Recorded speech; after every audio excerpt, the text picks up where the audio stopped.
Right, welcome to another segment of Around Council. We're sitting here in the Mayor's room. Coco, welcome. Paddy, how thanks? Good.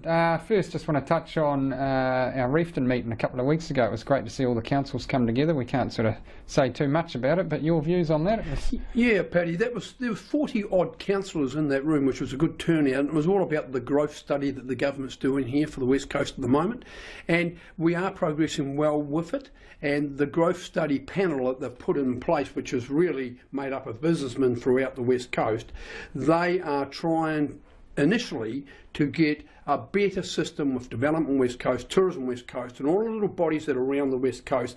They want to cooperate with them all better. So Development West Coast is the first port of call. They are suggesting in the growth study that it needs a major overhaul. So we all agree with that. Development West Coast, even though it's got 120 million on behalf of the West Coasters, it just doesn't seem to trickle down. We need to get a better system in place with Tourism West Coast and Development West Coast. That will happen. And on that, obviously the 120 million did come from a logging agreement years back. You've been in the media fairly heavy at the start of the month with regards to the sustainable logging that the council's looking at. Yes, we've had an application from a Reefton firm to sustainably log our forests, and you've got to keep in mind that 85% of the forests on the West Coast are under the jurisdiction of the Department of Conservation. Now, we have very small forests in council ownership. One is on Mount Buckley and behind Dobson, the other one is Mount Sill area, and there is one around Ivy Bay that we have. Now the Ivy Bay one is right on the shores of Lake Bona. That will never be touched. But Mount Buckley, we can actually have sustainable forestry on that. So we went out for consultation. Well, the Forest and Bird and other people around New Zealand sent in 14,000 submissions, which was ridiculous, because what really is happening, Paddy, is it is Forest and Bird opening up the election campaign on behalf of the Green Party here on the West Coast. Look, this is a classic case of them booting around the West Coasters, making us look inferior to the rest of New Zealand. That's not fair. Look, sustainable logging, even under the ministry, is quite allowable. In 1991, Forest and Bird were a signatory with many others, the Green Party and the others, to actually have sustainable forestry on the West Coast. And for sustainable forestry means that you can't take any more volume out of trees per hectare than what grows in that 1 hectare per year. In other words, the forests are totally safeguarded. Sustainable forestry does work, and us coasters, we know our jewel in the crown are our forests. That's great for tourism. We're not going to let anyone ruin our forests, but sustainably forest timber does work. We're better off doing that than importing $1 billion of furniture from unsustainably cut down forests around the world. So it does work, but let's go through the submissions. We've got 14,000. The staff are under a huge amount of pressure to process all these submissions, but we'll take it step by step. So obviously with the floodgates opening too, I think the public actually thought that we were back into full-fledged logging. Yeah, they do, and that was the picture that Forest and Bird are trying to paint. It's simply not true, and it's not fair on us coasters. Okay, and on to the annual plan. We had the meeting the other night there. It was day-night, 10 hours. It certainly was, Paddy, and you were part of that. Yes, and it was a marathon. I mean, I've been on council now for 20 years, and that's one of the longest ever.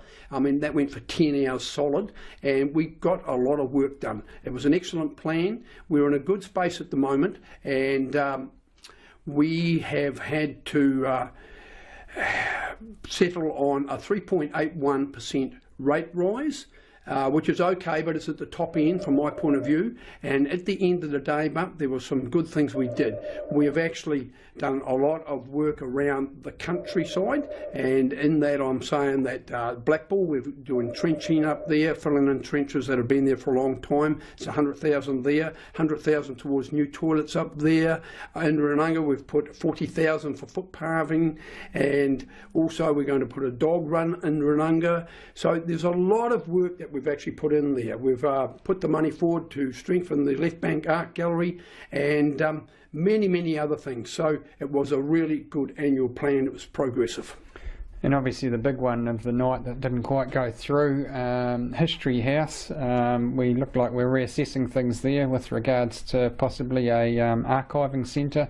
I mean, our young generation, they do like the sound of virtual reality and the touch and feel of the digital age, but also it's a fine line between keeping the old and the new.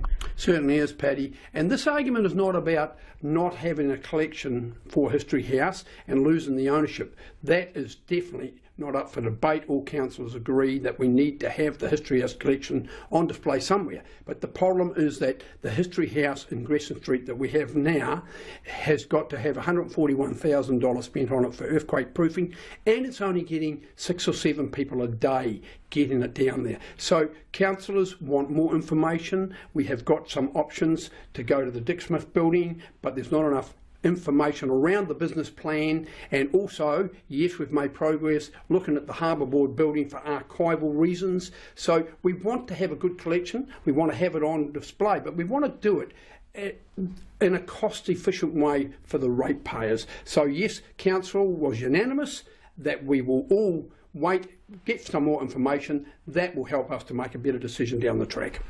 Excellent. And one of the exciting things for the area, and we haven't had one I don't think in the past, we've relied heavily on Amoto and obviously Victoria Park, but our own event centre, looks like we're going to give that a crack. Yes, I mean, in the past we relied on Victoria Park, but we didn't own Victoria Park. That was the racing club, but that folded.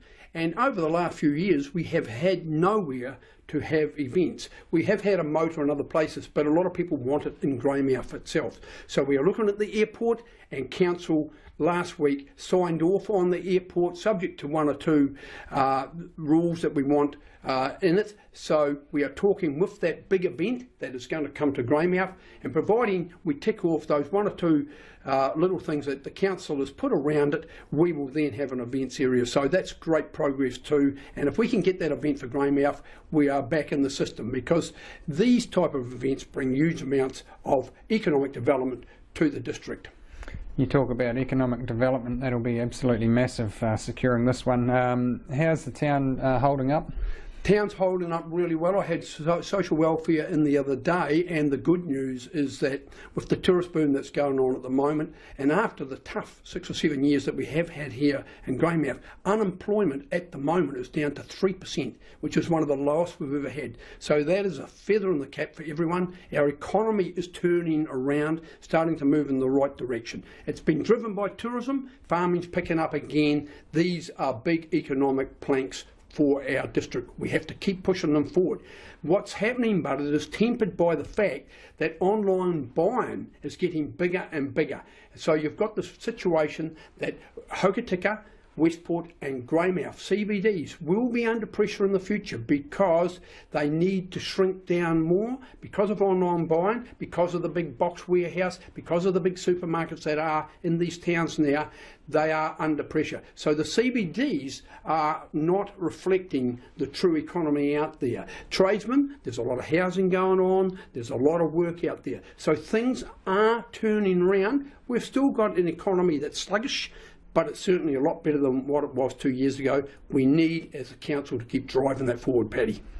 Okay, and finally, just touching on Westport, you're in the media this week also regarding the waste energy plant that they're looking at going ahead with. We also have our own decisions to make regarding McLean's pit, so where do we stand in that one? So the Buller District Council have asked the Western District Council and Grey District Councils to sign an agreement of understanding so that we can keep pursuing this waste energy plant up there, meaning that we can rip that up at any time. It's not binding. So we've done that, but we've got to look from our point of view in the district here at the options. We are about to build a new cell here, $4.5 million for the new cell. It's a lot of money. So we wouldn't go ahead with that if we were going to put our refuge up there. So we've got to wait now and hold that up while the waste energy business plan is put to us, which will come over the next month or two. That'll go to the full council naturally, and we can actually then make some decisions around it. We want to collaborate with the Buller if it's good for them up there, and our refuge can go there, and it doesn't cost our ratepayers. Well, by all means, let's help them. But at the same time, we need to get on with our new cell out at McLean's Pit too. But it is a case of just collaborating with them to see if this business plan works. Okay, thanks for your time today. Thank you, Paddy.